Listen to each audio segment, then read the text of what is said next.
He's made life or death decisions in crevasse fields at 20,000 feet. He nearly died 1,200 feet from the summit of Aconcagua.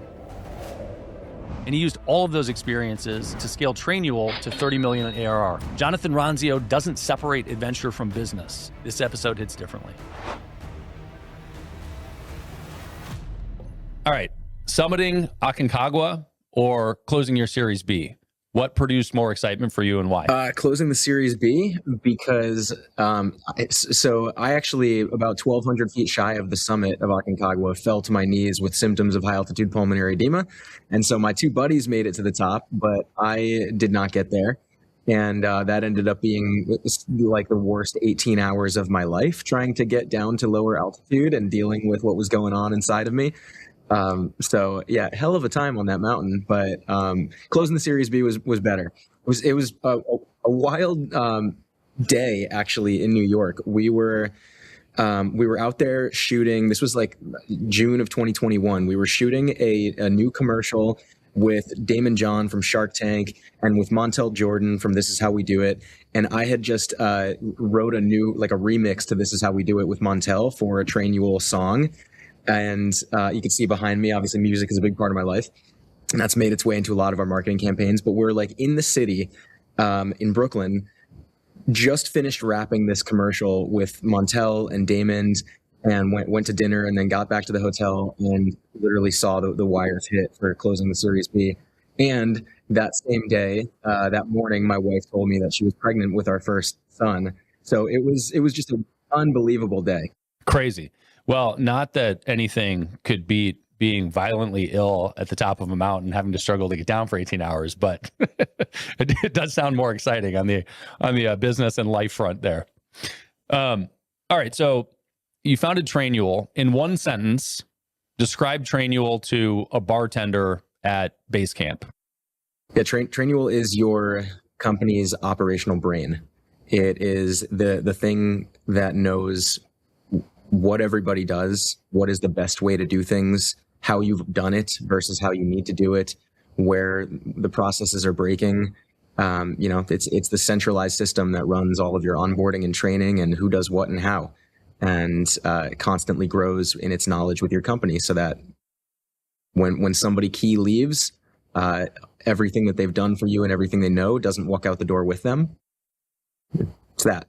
Love it. That was way more than one sentence. It was a run-on sentence. I like commas. We're at a bar in base camp, you said. I'm going to keep talking. Well, I'm excited to dig into how it's evolved over time. But before we do, fundamentally, you started with documentation.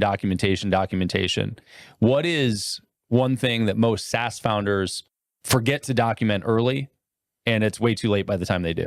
Honestly, I'm going to answer this from a culture standpoint. Most people don't start, like they think in terms of like, I need to document our Facebook ad process, or I need to document our payroll process or something like that. Like they're trying to think about the like operational intricacies of the company. And the earliest thing that you could document that's going to be the most wildly effective and have the most like long-term ROI and for your company is going to be stuff like your mission, your vision, your founding story, your core values, the stuff that really sets the bar for what everybody's experience is when they first interact with your company, when they come on as a new employee. Like you want that so dialed in that everybody who starts, whether it's 4 years out or 4 months out or 4 weeks out from when you actually started the company, feels like they've been there since the beginning and they're on that rocket ship with you and totally aligned and mission critical to what's happening because they understand the intricacies of what you value as an organization. Dude, that's such an interesting topic because I feel like entrepreneurs have very different approaches to core values. And I lean very, very heavily on them. And I've sort of learned of the value of core values as I've gotten older as an entrepreneur and had more experience. And they're more and more important to me as time goes on. Some people believe that you should create your values with your team. Some people believe that your values emerge through the existence. And some people believe that you should create them and then push everything through that lens. Do you think that you need to create your core values before anything else when you start the company? Is that where you're going with that? At what point do you need to put them in place? Yeah, I believe you create them right from the start and you set the tone of the company that you want to build, but that doesn't mean that they're static. I think that they evolve as the company evolves and as the team grows. And, you know, maybe you're the person that right at the beginning says, like, these are the 5 things that I value in a company and that I want to see represented in the next few, you know, key crucial hires that I bring on board. But then a little down the line, you've got 50 people and you go on an executive offsite and you've got your 6 people on your C-suite team or whatever. And together you might analyze like how we've changed as a company, and does this core value still fit our day-to-day practices and processes and our culture, or do we need to iterate on this? I think that it's, you know, culture is ever evolving. Yeah, I love that. I want to dive deeper into culture a little bit later. But I love the frame of doing it as a procedural element and making sure that it's part of sort of the SOP framework. And I think a lot of people lose that and don't actually, as a result, you know, anything you don't systemize and track doesn't get the attention that it needs, and it sort of slips through the cracks. Yeah. For such a dynamic human, do you get tired talking about SOPs? It's sort of boring subject matter. Yeah, you know, it's funny. I'm not the SOP guy, but I am representative of the value of SOPs in terms of what they do to give you freedom, in terms of removing the bottlenecks of your business to unlock your genius zone that you need to live in. Like so Trainual started with my brother and I. It was actually built as a beta product inside of his operational consulting firm in the earlier days when I still had an adventure media company. But he and I have had tons of businesses together, collaborated our whole lives. And when he was thinking about spinning this out as a separate software product and closing down the consulting, he tagged me in to like figure out, can I help build this brand and build all the marketing systems around getting it started? I didn't necessarily think that I would be here eight years later, still involved with this company. I was like, cool, I'm going to come hang out in Arizona and get this off the ground with you and then bounce back to whatever mountain I have next to climb. But then it just got to be so fun working together again. And so Chris, my brother, has always been more of the process mind, the one where like the vision of the SOP product kind of came from. But through our previous company together, we had both dialed in this muscle around systemization and brand style consistency and hiring and training. Like, we had a video company that we did amateur sporting events, and all across the country, we'd have different figure skating events or cheer events, and we couldn't be at everything. And so we had to figure out how to train up a network of video operators and contractors and sales professionals that could, like, on a dime, be there and run the event as if we were there, because we had everything so dialed in. So we both had that in us, but Chris was definitely more of the ops process kind of mind. And I was more of the creative storytelling, media, marketing person. And so, yeah, I wouldn't say I talk about SOPs all the time, but I talk about what SOPs can do for your life. Dude, I can't tell you how much I love that. I think that one of the most common things that I see with entrepreneurs, or the common entrepreneur archetype, I should say, is this rebellion against structure because they're chasing the new thing and they want something exciting and different, and they feel like they're not authentic if they have this rigid framework. And I very, very much believe that it's within structure that you find freedom. And you, in no uncertain terms, said that, which I think is beautiful. I agree. That I used to, like, prior to Trainual, I did a bunch of speaking in the adventure space, and there was a concept I used to teach called unplanning. And it was like, it was around this idea of like not having a schedule or an itinerary and just booking a ticket and landing and figuring it out. And I just lived in that exploratory mindset. But now, you know, more than a decade later, I've got Jesse Itzler's big ass calendar on my wall, and my entire year is mapped out, and I know everything that's happening, and I'm like dialed in on a weekly basis, on a daily time blocking basis. And now I'm more planned than I've ever been, but it's created more opportunity to do more in my life than I ever have. I love that. Well, in the world of documentation and creating roadmap, structure, framework, SOPs, you can lean in the direction of getting too granular. How do you decide which processes deserve a full procedure SOP versus like a quick loom is good enough. Yeah, and anything that you are iterating on a frequent basis is not worth spending the time to document. If you're still figuring out a channel, if you're still dialing in a certain process, if you're testing how you interact with customers, that's not worth documenting. But if you have figured out that like this is the thing that we do it consistently, it's been that way for the last 3-6 months, and now we need more people to learn how to do it, and we need to remove the vulnerability of somebody, going on vacation or leaving the company or whatever, and somebody else has to pick that up immediately, or we're hiring 10 other people to do the same role. Like if you have things dialed in that are done on a consistent basis, document that. But I'm not spending any time documenting what we're doing with AI inside of our go-to-market architecture right now, because every single week it's a different tool to test. Yeah, I love that. I think that's a good guidance. And well, let's talk about AI. So it's April of 2026. And as you mentioned, that date stamp is tremendously relevant because the pace of change is exciting, insane, anxiety producing for some. And it is just rapid iteration nonstop if you're leaning in. How has AI changed Trainual from a product roadmap perspective, customer adoption, or even kind of internal workflows in the company? Tremendously in every aspect of what you just mentioned. I mean, it's as far as product roadmap, we can talk about that. Like we first started messing around with the OpenAI API as soon as it was available, like months after ChatGPT launched, and started like one of the biggest blockers to people documenting their SOPs is actually spending the time to document it. They're like, what do I write? I don't know how to write, right? So like we just put that in the product immediately. It was like, cool, just give it some prompts and some bullet points, or like bring what you already have from other places and it'll build out your perfect training for you. It'll make your SOPs. So that's existed for a long time. But now where we're driving is more proactive AI insights, and like not waiting for you to ask an agent anything, but actually like the next time you log into the system, because it's connected to these different systems of work that you already use, it's integrated in certain meaningful ways on top of the value props of our, training and operations and performance, the things that we do inside the platform. Now we're building proactive interactions on top of that data structure, that the AI essentially becomes your continuous improvement manager, your learning and development manager, your hiring and training manager, and it's helping you uncover things that are happening around the business that you might not be able to see otherwise, and becoming this brain that helps level up all managers, or this faux manager that's helping give every employee a consistent experience. So it's absolutely impacted the roadmap in a huge way, that we're like centralizing so much around the AI inside of Trainual, and how the interactions with the AI become more powerful.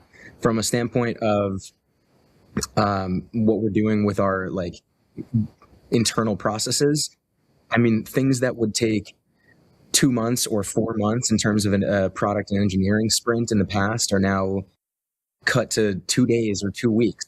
And we're not spending time with product managers that need a month to go talk to customers and put together a one-pager and validate an idea before it goes to design, and then have a static, clickable, basic wireframe that then gets vetted to customers again, and before it even goes to the tickets to engineering to start building. It's like we're in real time. Product and design are just building prototypes for the roadmap, and like the next day, engineering is pulling the React code base out of that, throwing it into our Claude or whatever else to like run QA against how it merges into our own system, and things are pushed to production in no time. So it's accelerated so much, and not even to mention how things are happening in terms of like go to market and the optimization of ad platforms and the AI SDRs, and just in general related to headcount. We've got 12 people on our marketing team. And at one point last year, we were like, oh, we're probably going to need another product marketing manager. And now we're like, no, our product marketing manager just needs a product marketing agent that she then directs. And like, so every single person, it's not like we're downsizing by any means. We haven't laid anybody off, but we're giving everybody the tools to multiply themselves without headcount. Damn it, man. Now I have like 5 different paths to go down with you around AI. So let me start with this. Will AI kill SaaS? No, I don't believe so. I think that SaaS will always fall into this buy or build bucket, right? And in the past, build was exorbitantly expensive, and so most people went with the off-the-shelf buy. I think that there is going to be a compression of that consideration set, and for massive enterprise companies who have so many custom, data and security and integration needs, and they've got the budget to actually have a team that might build their own custom tools, maybe that becomes, the enterprise market on the top end might become a little less friendly to buying SaaS products. Similarly, I think on the lowest end, any startup can jump into Claude Code or Perplexity or Replit or Lovable, and they can build their own basic things that they need for their workflows without having to buy something, and that's cheaper in token credits than it is on a SaaS subscription. But I think in the middle of the market, like higher end SMB and mid-market to lower end enterprise, for the foreseeable future, I don't see a vulnerability, because it's still cheaper to buy powerful SaaS products that fit into their stack than it is to stand up the infrastructure of building and managing themselves. Yeah, that's an interesting take. The buy versus build conversation, if you're involved in software, that is the conversation you have nonstop. And I think if you're outside of software, you haven't been forced to have that conversation, right? Because you didn't have the capacity to build, right? But if you are building software nonstop, when you're building, you're presented with other services and other softwares that you can license or integrate or use. And you have to ask that question. Do we pay for the service to integrate it, or do we rebuild that entire function in the software? I guess the question is, as building gets easier and easier and easier, where do you finally get to the point where building is always the cost-effective proposition? And we're certainly not there now. Anybody that's tried to build actual software with a no-code tool, we're definitely not there now. But complex software, I should say, or that's architecture heavy, permission heavy, et cetera, security heavy, takes time no matter what. I look at this arc over the course of the next 3 to 5 years and wonder how good it's going to get, right? And if you are a prompt away or a day's worth of prompts away from creating something super complex that is handled and built for you. And maybe even then, you aren't going to be thoughtful enough in the creation to build the right thing. And so maybe then it makes sense to pay somebody to solve those problems for you anyway. How do you think about that? I don't think that you're wrong, but I think that it's mind-blowing how few people have even tested ChatGPT. I think if you're inside of tech and you live in this world, everything feels like it's happening on a tomorrow timeline. But it's Redbox is still an incredibly successful company with their vending machines of DVDs around the world. And how does that make sense with the amount of people that have Disney Plus and Netflix and HBO and all these different streaming apps, right? So I think that there is just a lag in the market that when you're on the forefront of tech, you're a little oblivious to and have blinders on. And there's so many people that are just so non-technical that even their founding teams, won't even think about the capability of what they could build. Yeah, I think you're spot on there. I think you're totally right. The way that I've been thinking about it is because of what you just said, we have a longer period of time than people realize for adoption. And, I don't know what that period is, but I anticipate at some point we'll get through that curve. And, in my head, this is sort of the 2, 3, 5 year mark where people start to see, oh, I can do this. And then we get to a point where a huge chunk of people are building on their own. Technology gets there, the learning curve gets there, the exposure curve gets there. And then what?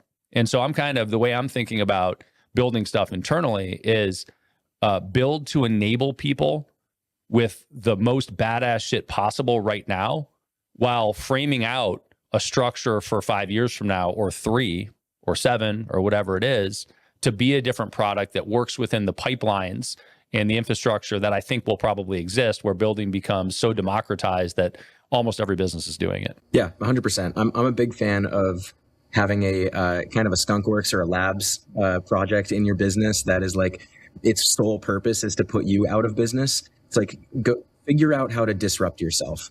And like that's not where you're pushing all your chips right now, but it's something that you need to think about. What is the 5-year, 10-year roadmap? Like if you've read the book The Infinite Game, like you have to be laser focused on like what is that infinite problem that we are solving, and in what way are we're doing it well today with this version of who we are, and in what way does that need to change based on what I'm seeing in the landscape, that maybe we don't have what we have today is more like the Titanic and it can't turn fast, but like let's have this speedboat over here and play with that, in separate waters. Yeah, I like that. Okay, so I want to talk about kind of your path of growth, but before we do, while we're on AI, specifically the go-to-market side of things, the sales, the customer acquisition, the distribution, how has that changed in the last 6 months since like Agentic has popped up? And what I mean by that is, AI that can go do things for you as opposed to just give you a response. And how do you see it changing in the next year? Yeah, as far as like how it's doing things for you right now, like you no longer have to do all your manual prospecting, right? You just like set up your parameters and give it the ICP, and it'll just go and build out all your lists, monitor the signals, pipe everything into your CRM, then have that trigger if you've built it. An SDR that is always on. Your speed to lead is 2 seconds. It's trained contextually on literally every signal that came in against that lead, whether it came from a lead magnet or a cold prospecting kind of an agent. It's not only just sending the initial email and waiting for a positive reply. It's trained with enough context to actually go back and forth and engage and get to a point of being interested in booking that demo. From a advertising and content analytics standpoint, like you can set up an entire agent architecture around monitoring every single thing that happens on your organic social across every system, and your if you're using Manus, don't use anything but Manus on ad accounts right now with Facebook, otherwise you get banned. But you can pipe all that data back into your content analytics dashboard, and then an agent can be using all of that to fuel creating new ad creative with Nano Banana, and working with your creative team to. I'm leveraging all this, but I'm also against being 100% AI in the creative. We still do a lot with our team. I still come from a background of really valuing authentic human storytelling in the adventure world and try to layer that into what we're doing. But we're letting AI speed up the process of creation. Yeah, I love that. So you gave a good tip, which was Manus with ads because Facebook bought it and they're going to smack you otherwise. Other than that, all of that sounds like a magic trick to probably 99% of entrepreneurs out there right now, which speaks directly to your commentary on when you're in the tech space, you feel like it has to be done tomorrow or you're going to fall behind. The reality is most people are playing a little, but have no idea what to do. And when they're playing with AI, they're having an email written for them, right? Or they just figured out that they can execute something getting added to their calendar, right? But they're not actually deploying in the way that you're talking about it. What tools are you currently using in, April of 26 to execute that outbound motion? Yeah. So for anybody that was listening to that and every word I said sounded like gibberish, the beautiful thing is you can just ask the AI to teach you how to do it. Like literally, like open up Claude or your model of choice, and just give it the problem you're trying to solve, and say, and I am a total AI novice. I know nothing about setting up, data stores and workflows with N8N, or you like any of these things that I'm talking about. Like you don't have to know how to use it. You just ask the AI, and it'll just like literally give you the play-by-play to do it. And and you can ask it, hey, how do I set up Claude Cowork onto my computer so that you can actually do this for me? Like it'll literally be your coach there. It's so crazy that actually you can't see it right now, but there is an amp, a Marshall amp over in the corner that I bought when I was in high school, and it blew or I thought it blew like at a show probably 20 years ago. And it had just been sitting collecting dust. And I opened up the back of it and I took some pictures and sent it into ChatGPT and was like, hey, what do you see? How can I fix this? And I knew nothing about fixing speakers or doing anything with electricity or welding or whatever, but like, not welding, soldering. But ChatGPT walked me through within a couple hours how to fix that speaker. Unreal. So but back to your question of what are we using today? I mean, HubSpot's at the center of our stack. That's our kind of truth of, source of truth for all of our customer data and lead data.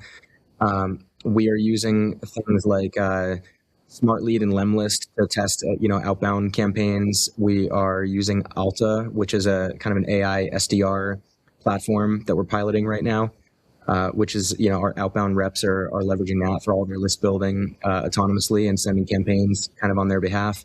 It's also what's running our anybody that doesn't have time to touch all the leads that are coming in because their demos are booked. All those leads would be sitting there otherwise. Now we have campaigns that are running always on, like I was mentioning. We use N8N and Zapier as like the two different tools for workflow connection and building out all the infrastructure of how tools connect. What else? There's a lot. I'm trying to think of things off the top of my head. Comment. No, I mean, I think those are, yeah. I was just saying Cometly is something that helps us optimize all of our ad campaigns and like all of our marketing attribution. Novatic is another one. We've used Novatic in the past. It was a tool that, like, instead of having a video demo on your site, you could actually just create a clickable kind of interactive walkthrough of your product. And when we tried that, it increased our conversion rate for booking a demo by 430%, I think it was, of the interactive tour versus just watching a video. And so now the iteration on that we're testing is they just rolled out Agentic demos. And so it takes instead of an interactive clickable tour, it's a full screen sandbox experience that you just talk to, a voice agent that's trained on the entire platform and knows all the workflows and memories and paths based on what you're trying to sell. And basically creates a self-serve selling model of an agent demo. Sick. What's that tool called? That's Novatic. Novatic. Love that. So this is I'm scratching my own itch, but Easy Pay Direct is incredibly sensitive data, right? We've got all this personal information. We've got banking data. We've got customer data. We've got credit cards, et cetera, et cetera, et cetera. So I have a very high on my list out of necessity is privacy and security. How do you think about exposure of your data or any of this stuff to one of the main models? Do you have any desire to run a model internally, like an open source model, or are you okay using the APIs of all the other platforms to process this stuff? So we don't touch, like, we're SOC 2 compliant, type 2 as well. So like we have to adhere to strict security guidelines in terms of the tool sets that we use. So we can't connect any vendor unless we look at their data room and verify all their privacy security policies. Our CTO is very stringent about that. So that's kind of our first line of defense. We're not, I'm not standing up any kind of open claw that touches anything that we do. And we also have certain rules about even if we've okayed a tool inside of the stack for certain purposes, we have a different level of threshold for what can connect to certain key systems like Stripe or HubSpot. So we look at it on a case-by-case basis, but no, we're not building anything. We're using anything open source internally. I was talking to my CTO yesterday, and he said, how do you feel about, sending this set of data? And it was it was no incredibly private data, right? It wasn't personal information. It wasn't social security numbers, EINs, et cetera, et cetera. But how do you feel about using, OpenAI's enterprise API to process this particular request? Their privacy policy says that, they don't train on the data, don't share the data, they're compliant, et cetera, et cetera. And I was like, the privacy policies can change. So I have concerns over those things in general. And I'm bringing it up because A, it's sort of funny, but B, like, I don't know, man, clearly the major companies of the world up to this point, regardless of privacy policies, seem to be sharing data at different places that we're unaware of. Yeah, you're not wrong. I think we're in it's the Wild West of all of that right now. I think that we can only be as cautious as we can be while still trying to be competitive.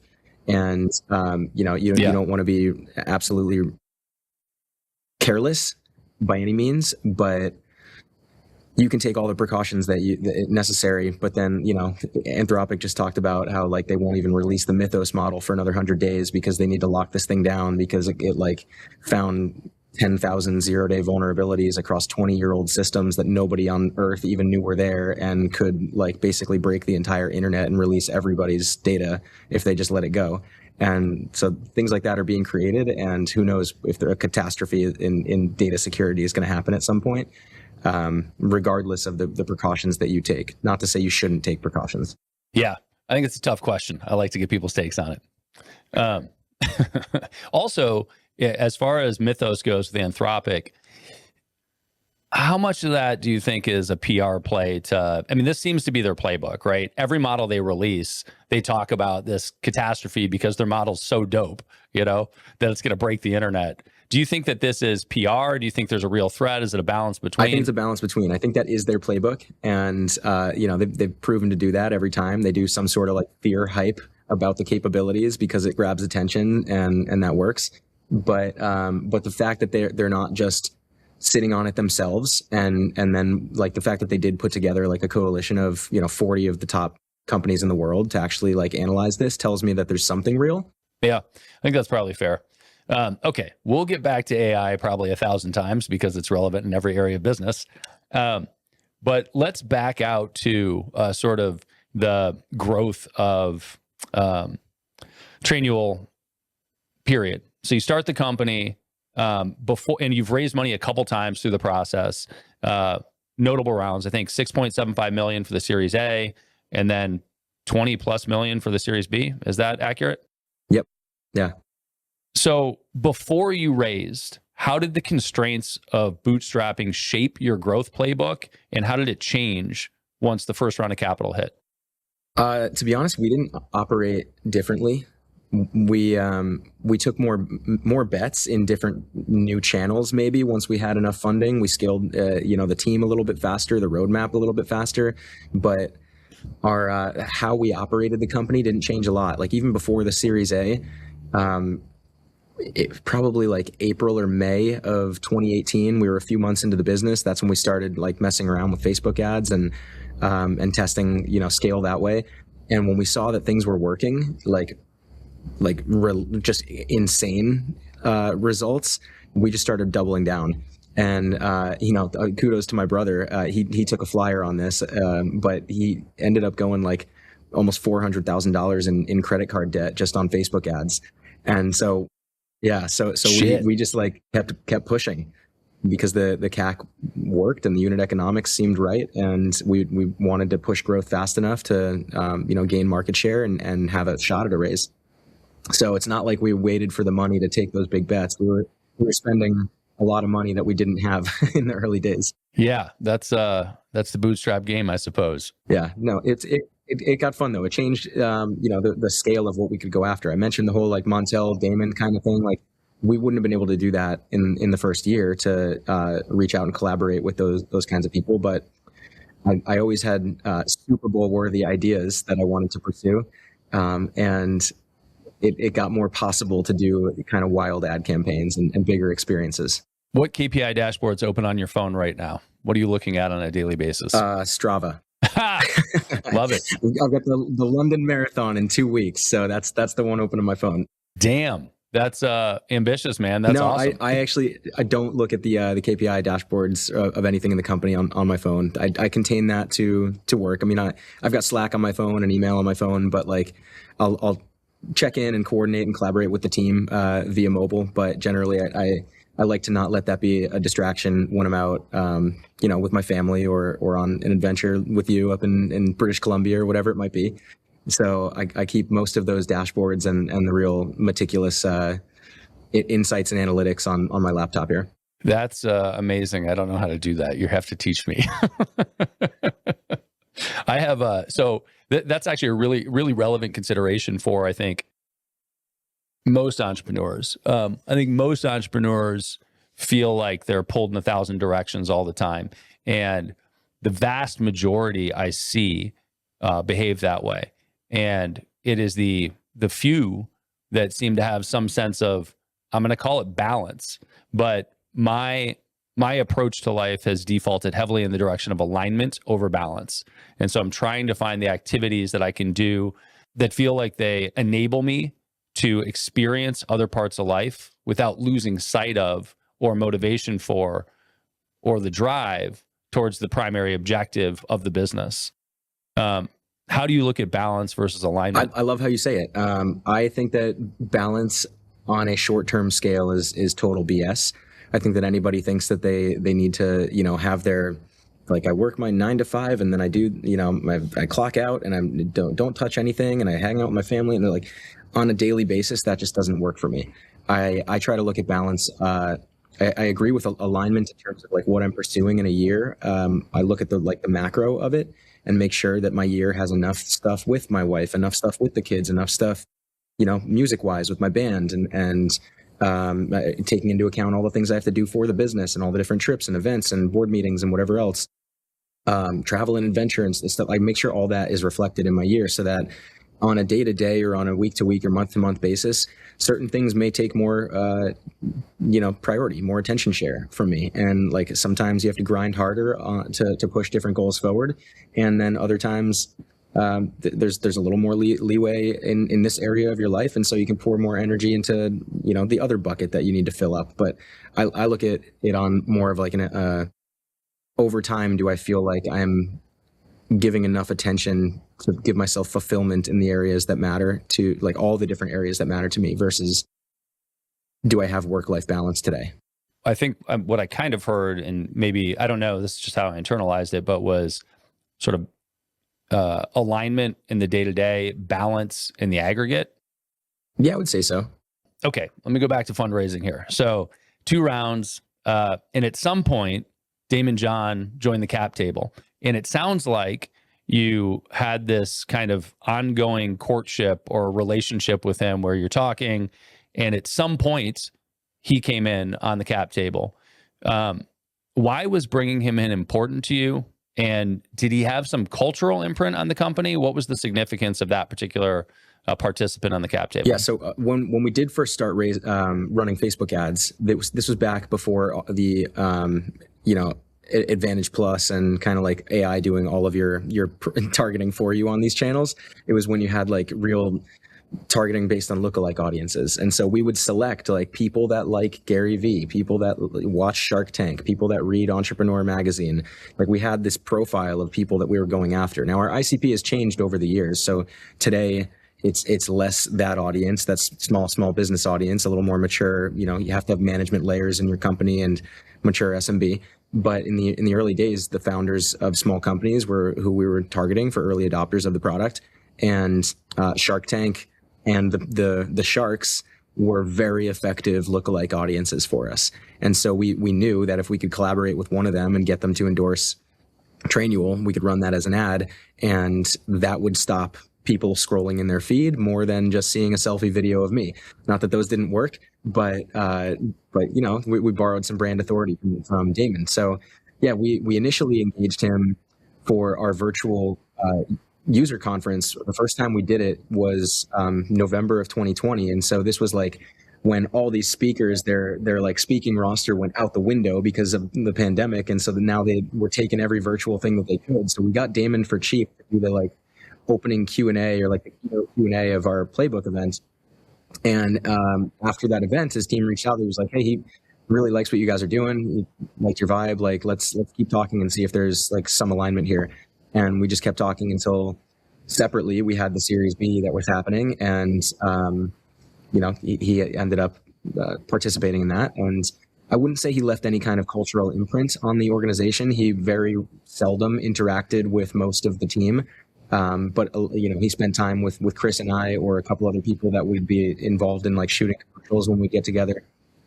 But no, it was a really effective partnership for many years, and we're still friends. He's still on the cap table, but he sends gifts to my son every once in a while, but we're not using him in commercials anymore because we go after a different audience. Is it exclusively FUBU that he sends him? No, it's like this shark box thing that he has where like it's a video where you open up the box and there's a video of him, and that's what my 4-year-old just freaking loves. He opens up the box and he sees Daymond dressed in some sort of crazy outfit, and talking about like whatever's in there, that of like new products that he's testing out and sending to people. Oh, dude, that's awesome. What a clever gift for him. Just promote his own shit and get some hype around it. That's amazing, dude. And everybody likes it. Yep. No, I love that. All right. So Trainual has gotten accolades for culture. And from the moment we hit record today, that came up. And the shocking answer of what SOP do you document first was core values and culture related. Are you in person? Are you remote? You hybrid? We're a hybrid team. About 60% of our 120 employees are in Tempe, Arizona, or that's where the HQ is, but they're in the Arizona area. But I live about 20 minutes south of Boston. So I'll go to the office maybe once a month or once every other month for different events and planning sessions. But I'm primarily remote. What specific cultural practices do you have to ensure that you have strong culture in-house and throughout the remote organization? Yeah, I mean, in-house, we've got an amazing people ops team. I think one of the things that we did really well is we prioritized hiring a people leader. I think a lot of people wait until their business is, a little bit bigger than we did. Like I think our VP of people was maybe our 13th employee. Before there were like real teams with multi-management layers and real HR issues, we knew we wanted to invest in that.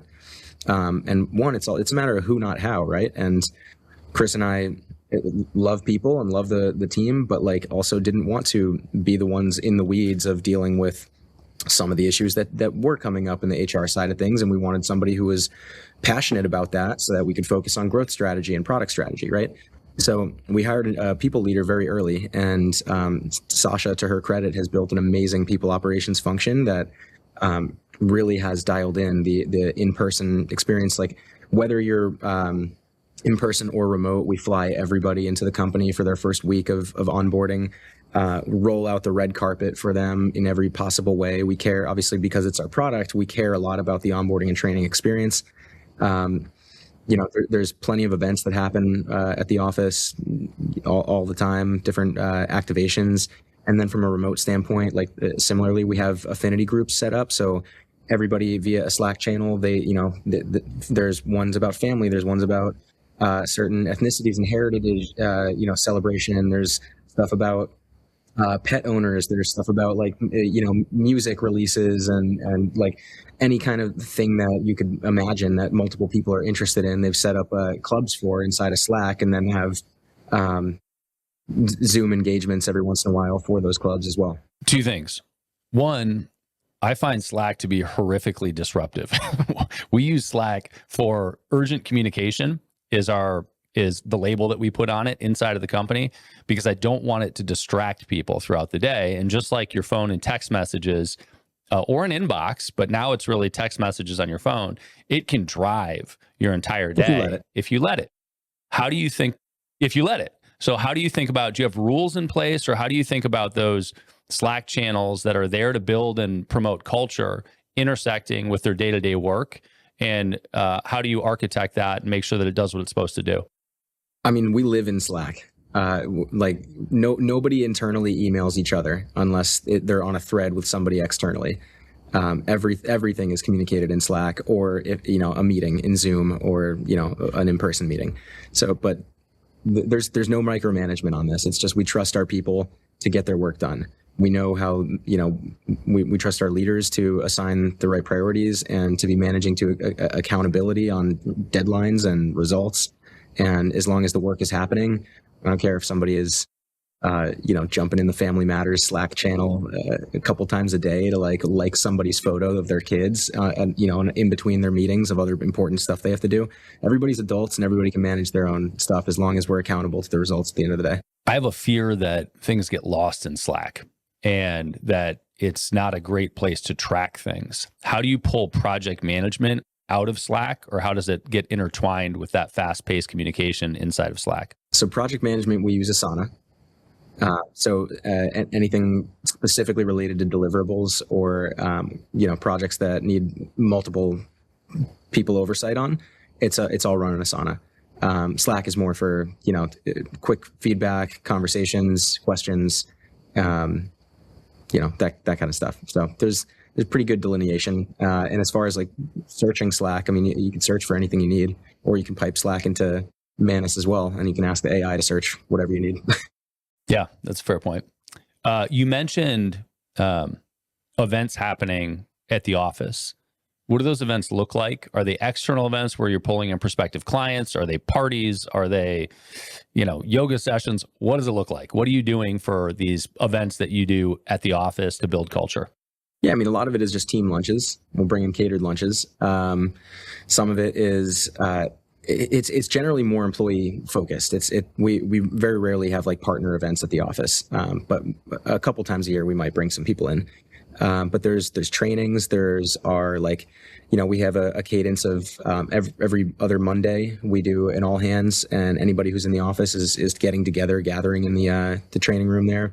Every quarter we do a whole quarterly all hands that's always themed, and we get everybody to dress up and stupid things like one of the themes was like pick your favorite decade, and everybody else was picking 50s, 70s, 90s, whatever. I picked the 1790s, and I went full like George Washington garb.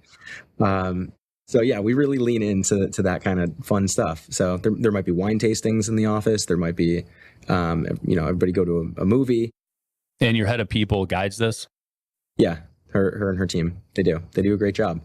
But I mean, it came from us at the beginning, and just wanting to build a place that we wanted to work, and bring in people that we wanted to work with, like good humans that are driven, that are talented, and that bring heart and passion to the table. So we have a high bar for people coming in. I mean, we've let people go that are absolutely stellar at their job, but that just are not core values fit and don't collaborate and communicate and have too much ego or too much entitlement. Like, that's just culture cancer, and that's got to go, despite how good they are. Yeah, I think that I was just talking about this actually. I just did an episode with Dan Breezy, who we were snowboarding with. He is amazing. And we were talking about values, and kind of I've learned the value of values over a long path. How do you define culture at large? Because I think being clear on what that is or what that looks like with anything, if you can clearly define it, it's helpful. How do you think about it, and how do you actually define the culture of the company? I think it's the feeling of belonging and purpose where you work. Culture is related to community. And so the old adage of people leave managers, not jobs, right? That's because they don't like working with that person. They feel belittled or micromanaged, or there's aggression. So people might leave that. And so I think a good culture that is self-selective of good people, or the right people that choose that this is where I want to be, and I feel good about being here, and thus I am motivated to help achieve what this company is aiming for. I like it. Okay. I mentioned this before. You are a dynamic human. You've got a band. You've got instruments behind you. I met you through snowboarding in the backcountry in British Columbia, doing inappropriate things that might get us hurt. You've climbed some mountains. Specifically, you made this award-winning documentary about your journey between Aconcagua and Denali. What lessons did you get from climbing those mountains that have made their way into Trainual's culture, or your leadership style, or just a part of business in general? I am the leader I am today because of my early mountaineering days. I think that everything about those adventure pursuits informed my day-to-day in terms of what I bring to business. And no decision is difficult for me because I've made life or death decisions in the backcountry. And I think that when you have those benchmarks where you've literally, there were times on Denali where and I was always leading the team too. So I would have my rope team. I had to understand everybody's skill on the team. I had to figure out how to navigate us through a whiteout on a crevasse field with slopes around us and abbey conditions, and punching through crevasses as we go through and trying to get around that stuff. And like have to make split-second decisions based on how the weather changes or based on how the snow conditions change in order to ensure the safety of me and my team, and understand that we're all working together. I've lived through times where people on the rope team did not work well together or didn't know like what their role on the team should be, and that led to frustrations. And like everything about the resilience and the grit and the determination and the decision making and the ability to find comfort in uncomfortable situations has translated to how I think about business strategy and leadership and how I build the team, even from a standpoint of just like reporting structures. Like I know that you don't want more than 5 or 6 people on a rope team, and 5 or 6 is what I think is the max of your ability to actually effectively manage direct reports. Yeah, for anybody that has not spent any time mountaineering, which is probably 99.9% of the audience, navigating through a crevasse field in a whiteout is a terrifying proposition. And I've done just a couple little baby mountains, relatively speaking. Here, I did Mont Blanc and then the Matterhorn, which are dramatically different. Yeah, blast, super fun, and that was my crash course. I had never done anything crash course into mountaineering with a buddy. But have you ever fallen into a crevasse? Can you explain what that whole dynamic looks like? And if you're walking through this field, what the danger is, how you circumvent the danger, and what happens if you fall in? Yeah, I've punched into some, but without fully falling, fortunately. When you're split boarding, it's a little easier. You have like the board covers more surface area, so you might punch down in certain spots, but you don't fall completely unless the crevasse is absolutely huge. But I have jumped into one as a training exercise, and that was wild on Mount Rainier. So yeah, I mean, the biggest thing to watch out for is snow bridges. That's where people get when I'm talking about punch throughs. That's what it is. You can't see that it's there other than maybe a slight depression in the snow. But if it's a whiteout or if it's flat light, you might miss that, and then you know. Let's explain what a crevasse is first. First of all, yeah, a crevasse is basically all the snow that gathers on the top of a mountain, compacts over time, and it moves like a slow frozen river down the mountain. And you get to a point where the actual like frozen mass of ice that is moving down that mountain starts to crack. And that's called the Bergschrund. And then underneath that, it becomes like an open crevasse field. And as the cracks in the snow as it moves build. That's what, like, anybody who's watched anything on Everest, there's like the Khumbu icefall. That's like the end of one of those glaciers moving down a mountain. And so crevasses are cracks in the glacier that can be small, can be massive. And a lot of times they're hidden by recent snowfall. Yeah. And they can be, anything from a couple 100 feet to several thousand feet. And if you fall, this is the purpose of ropes, right? So you're roped up to the other people on your team. And if you fall, the role of your team is to stop arrest, which is basically just fall down and dig their axe into the snow, to stop you from sliding, because you get your whole body as the surface area onto the snow, which that drag actually has tremendous power in stopping a fall if you do it right away. So never a full fall, but you've had scares. Yeah, but like the lesson in the learning about crevasse rescue technique is, as the person who falls, it is your responsibility to try and save yourself. As the person who like arrested the fall, it is your responsibility to try and save the person who fell. And you're working towards the goal of savior from both ends.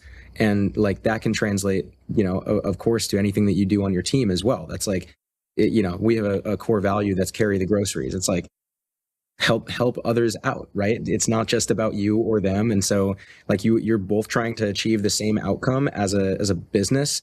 And so figure out from either end, like, who's going to get there first? How can we help each other, right? Because if you actually fell, if you didn't go unconscious because you hit something and you're just hanging there on the rope, it's now your responsibility to use what are called ascenders or a Texas foot prusik, which is a system that allows you to slide a rope and keep pressing your foot into the rope and keep climbing up.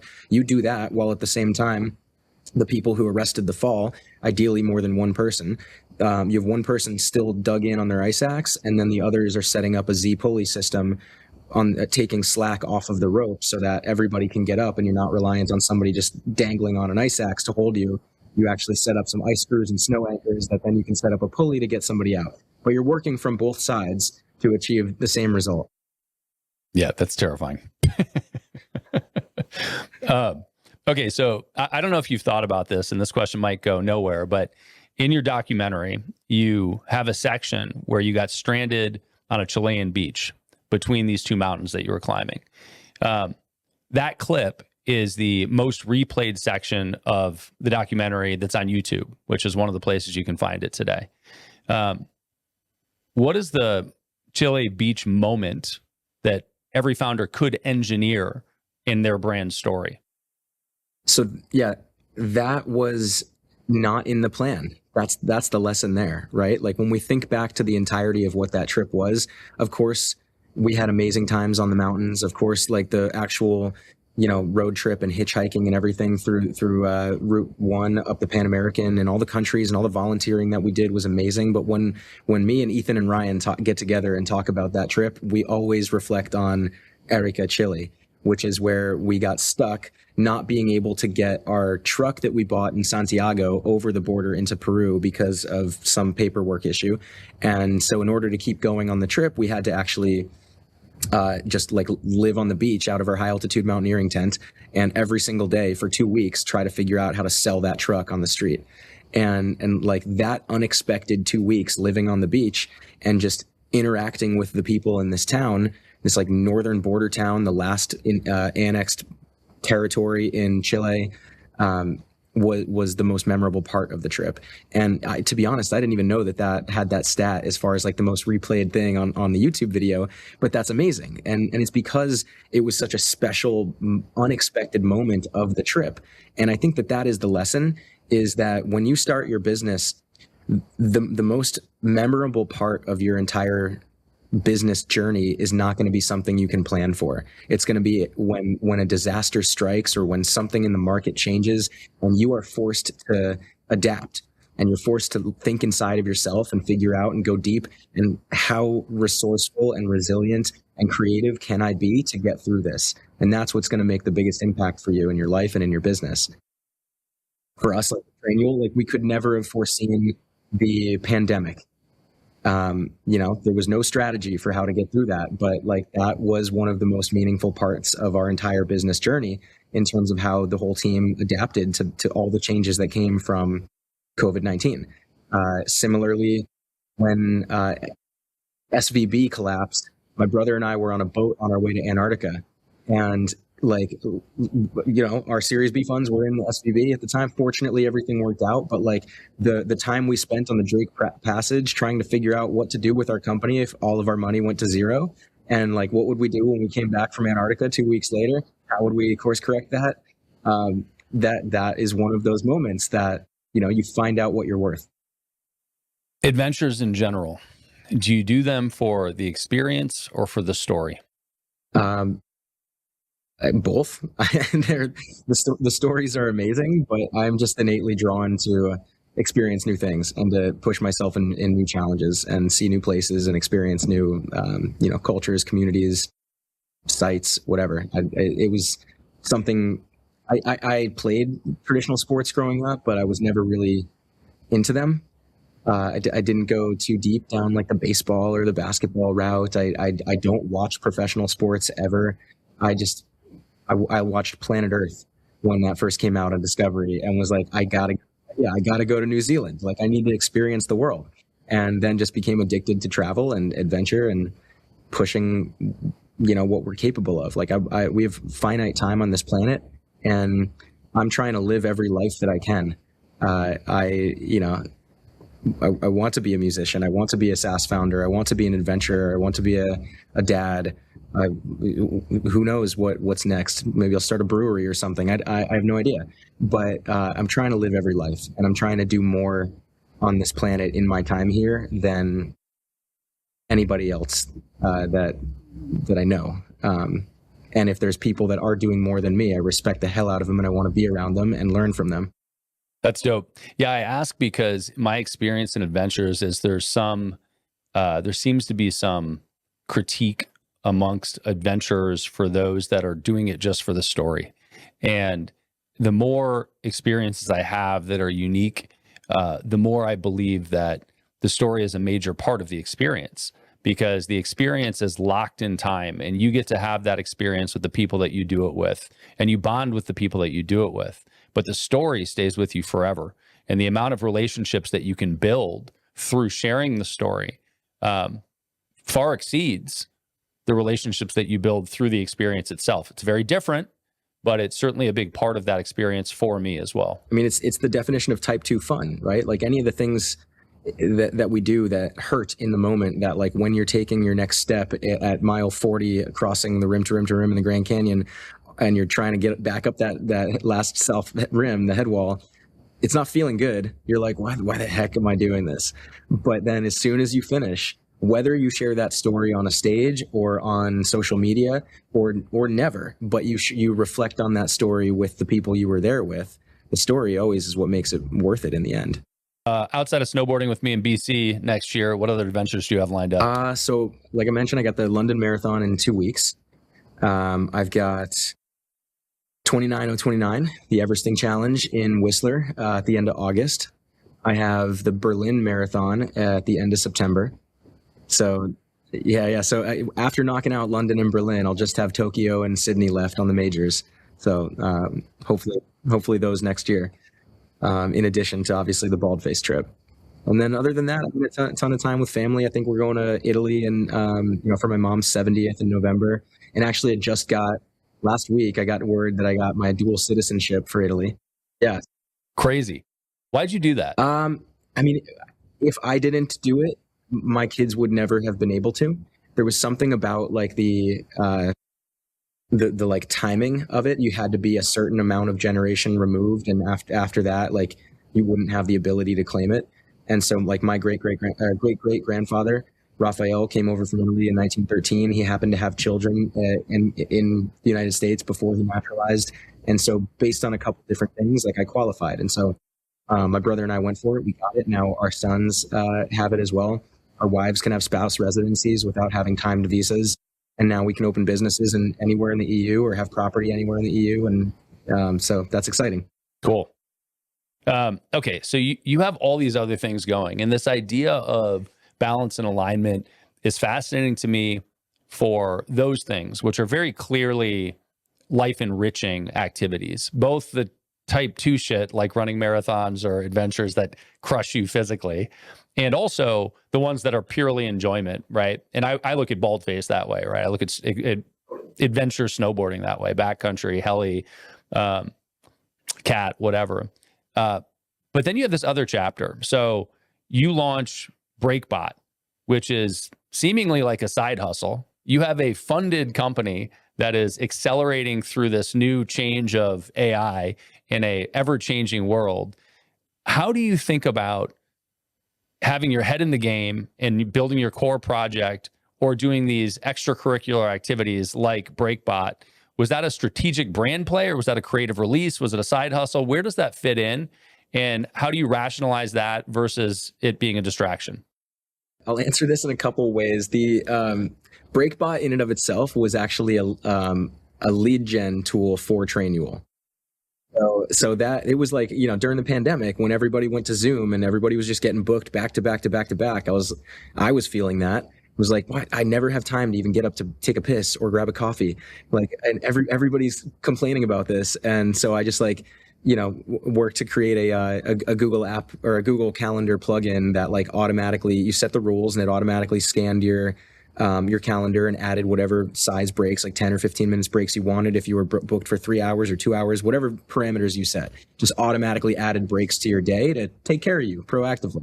And the value prop there was if you actually opened up the thing to set your settings, at the bottom it was like saving time. And that was the CTA, and you'd click saving time, and it went to a landing page for Trainual that explained everything about how Trainual saves time in your business for your operations, your onboarding, your training, and stuff. So it was a free tool I made just for myself to solve a problem. But then I threaded the value prop back to Trainual to make it a lead asset. Separately, to answer your question though, I do just create things on the side every once in a while because I want to. I just have, I don't know, like a obsessive compulsive creative disorder or something. And so like when things pop into my head, I just sometimes have to act on them. Like I vibe coded a app for my band to manage all of our songs, shows, set lists, venue analytics, contacts, all of that. And it was working so well for us. I just spun it out as a new thing called Setlistly. And now there's like 150 bands that are using Setlistly, and that's like growing on its own. And I've got music influencers just promoting it. And it's like, the thing is, there's no stress tied to that. Like I have no, it could go to zero, but it's still a cool app for me. But it's like, cool, if other people want to use this and pay for it, awesome. But it's not the thing I'm pouring all my energy into, but I had to create it because I don't know, I wanted to. But the primary focus is still obviously what we're doing with Trainual. I love it. What advice do you have for a 25-year-old entrepreneur who is torn between business focus and exploration? Find a way to do both. That honestly, I'm an and not or guy. And the very start of my career, what was really like, I told you about the video company. I had this background in video production. I had studied marketing in school. I was obsessed with adventure, and I ended up getting this opportunity with Old Spice where they sent me out to Zermatt, to the Matterhorn, when they launched their Matterhorn deodorant scent. And for like 2 weeks, they just paid me to do crazy stunts around the glacier and the town of Zermatt to like promote, the new product when social media was brand new and blogging was new, and I was tweeting on their account and stuff. And that like combo of things hit me, and that's what inspired Between the Peaks. It was like, well, I'm graduating business school, but I don't want to go work at a day job behind a desk. I want to go explore the world. But how do I take that passion for exploration and weave it into my baseline of, production knowledge and business knowledge and marketing and PR, and let me figure out how to get brands that want to be involved with this to give us gear or help us promote it. And so I approached that project like it was a business, and that became a foundation for everything I did with Explore Inspired, my media agency after that. And then all those skills fed into Trainual. So I would say do both. Dope. Where do you want to point people, man? Where can people find out more about you, Trainual, or whatever else you want to throw their way? Yeah. At Jonathan Ronzio on Instagram is probably where I'm most active, or at Jonathan Ronzio on TikTok. You can connect with me on LinkedIn. It's just my name on there as well. You can check out trainual.com. If you're interested in my music, you can find it on my socials. I actually just released a single today. Amazing, man. I love it, dude. Well, great catching up. It's good to hear more of the story, and I'll look forward to the next adventure. For sure, man. Can't wait.